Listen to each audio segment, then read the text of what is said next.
You know, I used to fight the fact that I'm drawn to doing too many things at once. I thought I needed to narrow myself down to be easier to be understood. But over time, I've realized that this way of living, this polymathic way, isn't confusion. It's a strength. It's the ability to connect different worlds, different ideas, and different moments I live into my one life. So this video is me finally embracing all of that. Right, I'm not sure how this is going to look. I'm trying to go for just natural light right now. I've been testing this lens out this week. This is the SG Image 25mm Cine Lens. I believe there's a technical term they're using for this. I think it's chasing the wind. I might be wrong, but that's the series of lenses that they've made here. So there's a few different focal lengths to these particular cinema lenses, but I've been trying out the 25mm. Reason being, I'm a 24mm user when it comes to kind of talking head situations. For example, I'm using the trusted Sigma art lens, the 24mm f1.4, and it's a trusted lens for me. So I would like to see how this kind of lens, a cinema lens, performs a little bit differently to the typical autofocus lenses that we're used to. I've taken this lens out with me on a few trips this weekend. We went out to Corfe Castle, we had some nice adventures out there, and then I did a few bits and bob tests here and about where I was, the kind of thing. So I'll let you guys enjoy that kind of content before we sit down and do a deep dive into the look of this lens. I will pop it on the camera and then we'll do some flares, some out of focus, some aperture tests and stuff like that. You know, the geeky stuff. But first, let's just see it in the real world.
Right, F2.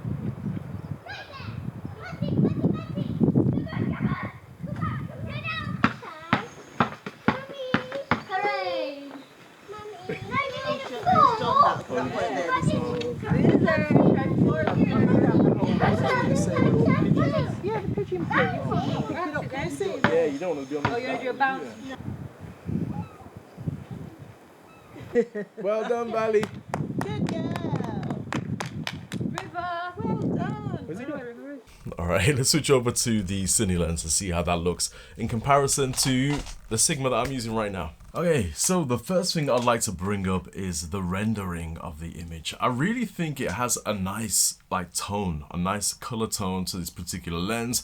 I feel like the skin tones on my skin don't really pop out. Some lenses I feel like recently they're kind of leaning towards the magenta side, especially on Lumix cameras. I'm using the Lumix S5 Mark II, where magenta, especially in the kind of magenta to purple push tone or the pinks, they really do pop a little bit more aggressively than other cameras where they would lean towards more so the yellow or the orange. So when it comes to skin tones on the Lumix, I feel like picking the right lens kind of makes the best choice. But I'm not here to kind of dive into the details of everything and get all crazy. You have to forgive my kind of polymathic mind because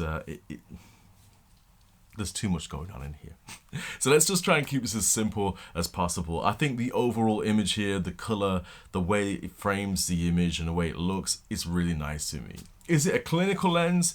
No, I will say it's not. There is cases where you can see in the edges, it's a little bit softer than say the Sigma lens, but I feel that the coatings on this lens are delivering a nicer overall image, I would say, in comparison to the Sigma lens that I've been using. So we started off with the Sigma lens and now we're on the SG Image Lens.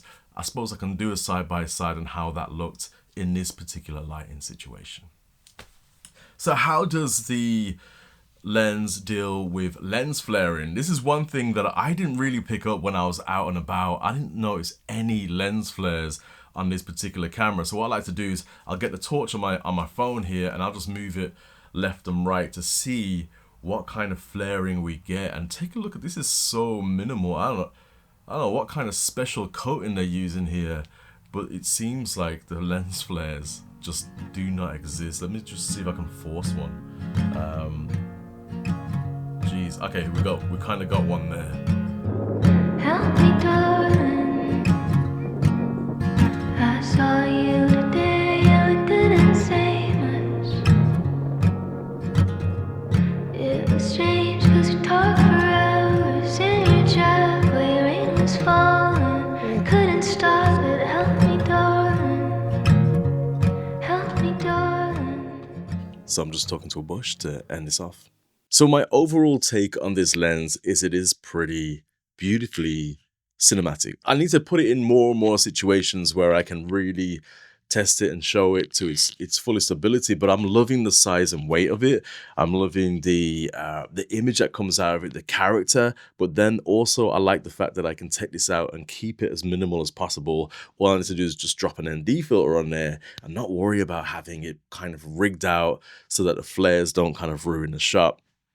If I'm not trying to do something very sci-fi. If I'm just trying to possibly just walk around and reminisce life and do stuff like that, then I think it does have a great image for that situation and a great size for that situation. And especially at the price point, these things are coming at $499, I believe. So they are very budget friendly. So if you're looking to step into the world of cinema lenses and you want it to look a bit different from your regular photo lenses and behave differently, then this is a great lens to go for. That's the SG Image Chasing the Wind? Yeah, I believe. Cinema lens. And that's a 25mm. Really, really enjoying this.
with all this external love I've been giving myself this week of getting out and enjoying nature, sometimes you got to turn inwards, right? And you got to look at your own home and your improvements with inside the place that you spend a lot of time. And I like to give myself updates with inside the house just so it keeps things fresh. And I headed out to IKEA, which is my go-to for when it's just getting inspiration for the house. And I knew I wanted to pick up a few things, but I'm going to show you one specific thing that I knew I needed for this household.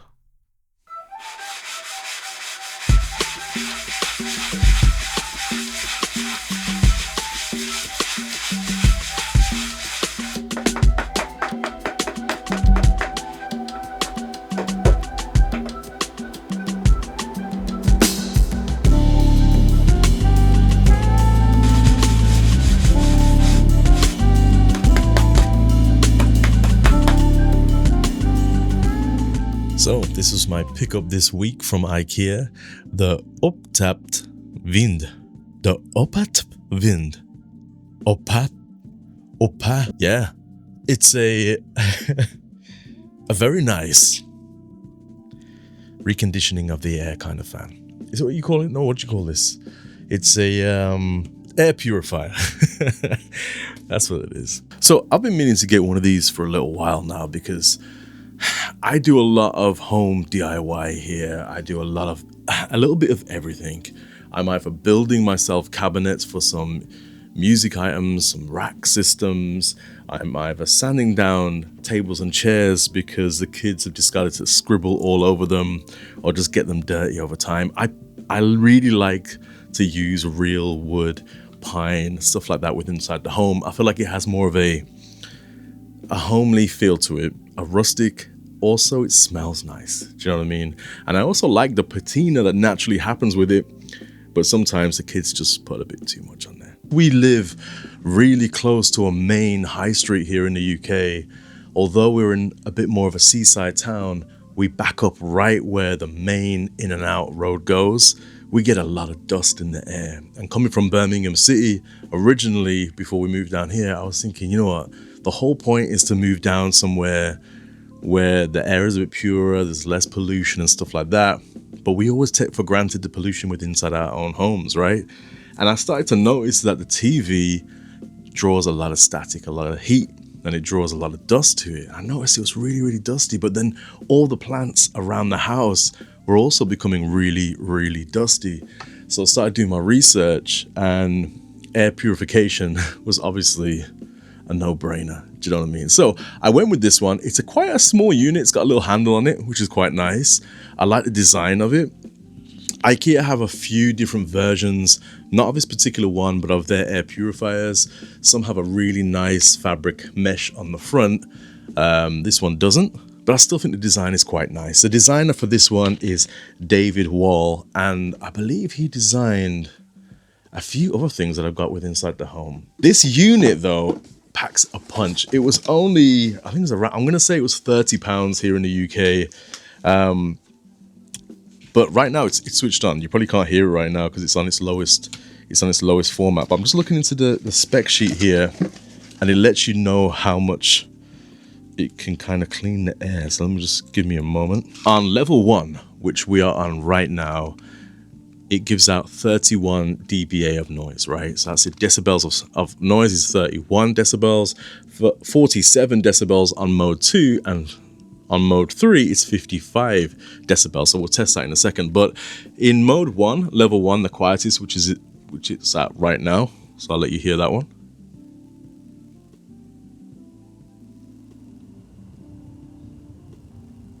I don't know if you can hear that. We're drawing in 2 watts of power, so this thing can stay on for a long time. It's not going to use up a lot of energy, but it covers 31 meters. That's not squared. Mode 1, it can do 31. In mode 2, it does 60, and in mode 3, it does 95. So let's listen to the different sounds of what that covers. This is mode 1 right now.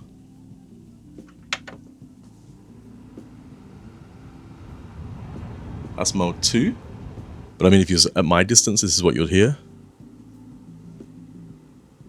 I'd say that's audible. You'll hear that in the room. And mode 3, you know that the unit's switched on now. Yeah.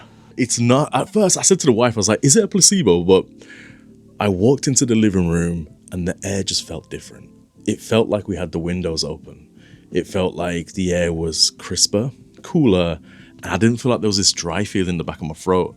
And I said it to the wife, and before I could finish my sentence, she said the same thing as well. So instantly I knew it wasn't a placebo. I knew I should have owned one of these a long time ago. So I'm really happy with this pickup.